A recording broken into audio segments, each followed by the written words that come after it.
way to think about it. We don't see objects and then think about them and then evaluate them and then decide how to act on them. Or if we do it rarely and slowly and with a lot of thought. What we see instead are pathways with tools that will move us forward, or obstacles, right? And there's no obstacles here, and there's a nice flat road, and so great. Positive emotion. This is a task I can undertake. The sailing is clear. It's a good day. And then I'm here, and it's like, yeah, well, that's a little annoying.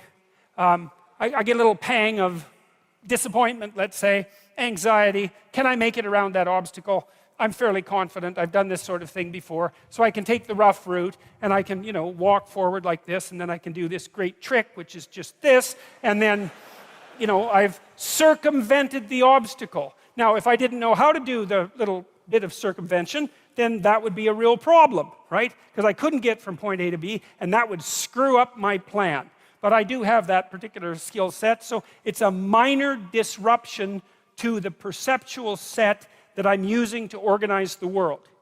It's a minor bit of chaos, because that's what happens when your perceptual set, the structure that you're using to organize the world, the plan through which you're viewing the complexity of the world, reveals an inadequacy. Then that destabilizes your emotions. So that's another thing to know. One thing you need to know is you need to be going somewhere, and there needs to be a pathway in order for you to feel good. The other thing to know is that if that plan is untenable or becomes destabilized, then what happens is you become flooded with negative emotion.